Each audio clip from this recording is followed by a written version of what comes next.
Habari za wakati huu, karibu tena ndugu mpenzi mtazamaji, ni wakati mwingine tena tunakutana hapa. Hii ni taarifa ambapo serikali kupitia Wizara ya Afya imethibitisha kwamba kuna ongezeko la wagonjwa wa mafua makali ya influenza na uviko 19. Taarifa hiyo ambayo imetolewa leo tarehe 25 ya mwezi wa pili mwaka 2026 na Wizara ya Afya kupitia kwa mganga mkuu wa serikali Dr. Grace Magembe imeeleza kuwa kumekuwepo na ongezeko la magonjwa ya mlipuko yakiwemo mafua makali ya influenza, uviko 19 pamoja na homa ya dengu, bila kusahau kipindupindu. Moja kwa moja ni kusomea taarifa hii kwa kina, lakini pia Mtanzania mjuze na mwenzako juu ya taarifa hii. Kuna mafua makali na COVID-19 Tanzania, ambapo Wizara ya Afya nchini Tanzania imetoa tahadhari juu ya uwepo wa mafua makali ya influenza pamoja na uviko 19, yani COVID-19, pamoja na kuwataka wananchi kuchukua tahadhari kubwa. Moja kwa moja taarifa hii kutoka Wizara ya Afya Tanzania inasomeka kama ifuatavyo.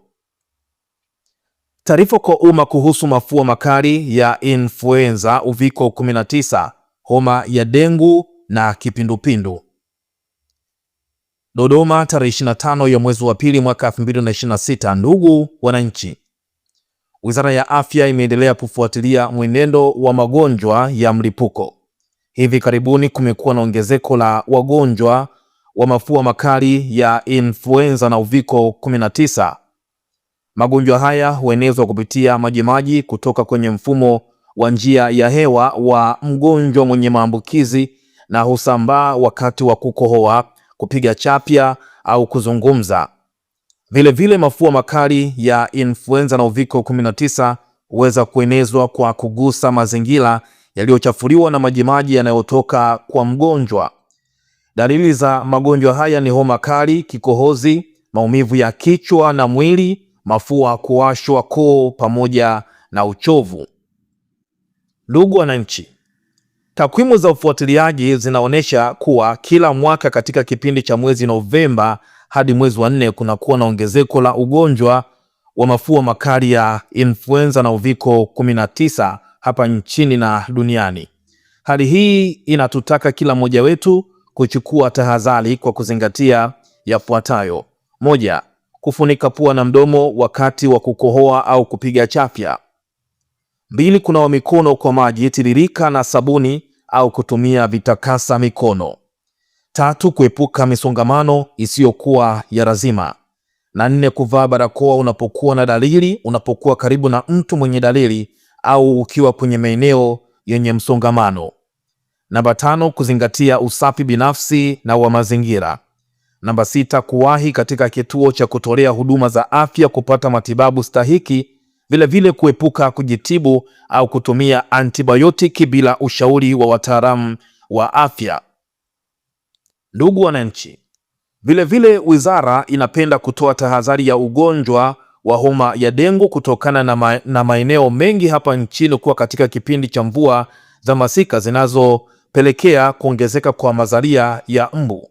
Homa ya dengu huenezwa na mbu aina ya Aedes ambaye ni mweusi mwenye madoa meupe na hupendelea kuuma nyakati za asubuhi, mchana na jioni. Dalili za ugonjwa huu ni pamoja na homa kali, maumivu ya kichwa na viungo, maumivu sehemu za macho na uchovu.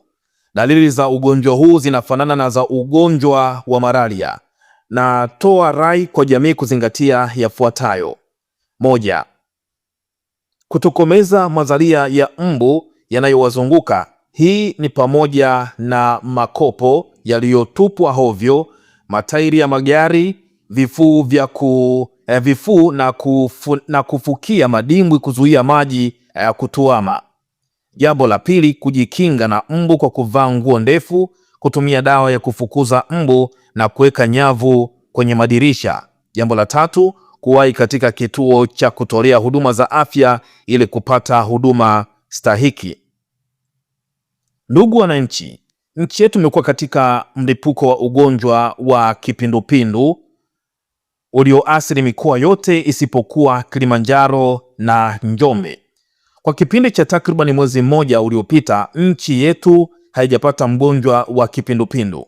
Hivyo napenda kuchukua fursa hii kutambua mchango wa sekta mbalimbali, taasisi za dini, viongozi wa jamii, wanahabari, sekta binafsi, wadau chini ya usimamizi wa Shirika la Afya Duniani na jamii kwa ujumla kwa juhudi kubwa katika kudhibiti ugonjwa huu. Vile vile natambua mchango mkubwa wa wataalamu na watumishi wote kutoka sekta ya afya na sekta nyingine kwa juhudi kubwa katika kukabiliana na mlipuko wa kipindupindu nchini. Ndugu wananchi, pamoja na mafanikio haya dhidi ya kipindupindu, bado tuko katika hatari kufuatia mvua zinazoendelea kunyesha na uwepo wa maambukizi nchi jirani. Hivyo nawasihi kuendelea kuchukua hatua za kujikinga kwa kuzingatia yafuatayo: 1. Kuchemsha maji ya kunywa au kutibu kwa dawa maalum, aquatabu au waterguard, na kuyatunza vizuri wakati wa matumizi.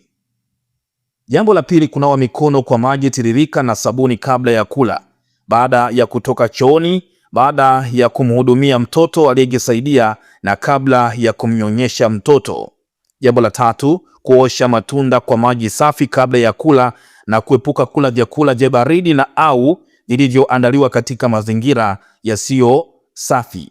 Jambo la nne, kujenga vyoo bora, kuvitumia na kuviweka katika hali ya usafi nyakati zote ili vijidudu vya ugonjwa visiingie kwenye maji na chakula. Namba 5, kuepuka uchafuzi wa vyanzo vya maji kwa kujisaidia, kutupa taka au kutiririsha maji taka. Na jambo la 6 ni kutunza mazingira na kuepuka kutupa taka hovyo. Ndugu wananchi, serikali imejipanga kufuatilia na kutoa huduma dhidi ya magonjwa yote ya mlipuko na itaendelea kutoa taarifa mara kwa mara iwapo kutakuwa na mabadiliko katika mwenendo wa maambukizi au endapo kutahitajika kuchukua hatua zaidi. Imetolewa na Dr. Grace Magembe, mganga mkuu wa serikali, akitoa taarifa hiyo kwa umma kufuatia uwepo wa mafua makali ya influenza, COVID-19, uviko 19, lakini pia homa ya dengu na kipindupindu Tanzania. Nimeona wadau mbalimbali wakitoa maoni yao kupitia Wizara ya Afya baada ya kuchapisha taarifa hii. Huyu wa kwanza anasema kwamba mimi nimeumwa vyote hivyo wiki 2, namshukuru Mungu nipo sawa sasa hivi. Watoto ndio wanaumwa sana. Lakini pia mwingine akasema kwamba yani Watanzania bana, kila siku ni heka tu, tunapaswa kutubu sana. Lakini pia mwingine akasema kwamba jamani, mbona mimi na mafua na kichwa vinaniuma sana, itakuwa nini? Mbona sasa mnaanza kuniogopesha? Chukua tahadhari, nenda katika vituo vya afya, kapime afya yako. Lakini pia mwingine akasema kwamba hapana, kuna kitu cha kisiasa kinafukutwa wala sio uviko 19. Ni maoni yake huyu pia Mtanzania. Lakini pia mwingine akasema kwamba asante sana kwa taarifa, ila Wizara ya Afya bado tunawakubali sana kama Wizara ya Afya, sio wengine hawa. Lakini pia mwingine akasema kwamba ni ukweli kabisa, tunapokea kesi nyingi sana za mafua, kukohoa pamoja na homa. Mwingine pia akasema kwamba hapa asante sana wanasayansi wetu, tupo pamoja. Lakini pia mwingine akasema kwamba watoto ndo wanaumwa zaidi na yanaenda yanarudi, unaambukizwa hata mara 2 mara 3. Ni Watanzania wakitoa maoni yao, lakini ni taarifa njema kwa Tanzania kutoka Wizara ya Afya. Kubwa kama Mtanzania, chukua tahadhari. Lakini pia chochote maoni yako, tochea maoni yako hapa, wahimize ndugu jamaa na marafiki pia kuchukua tahadhari, na endelea pia kutufuatilia hapa kwa taarifa mbalimbali ili usipitwe na taarifa kede.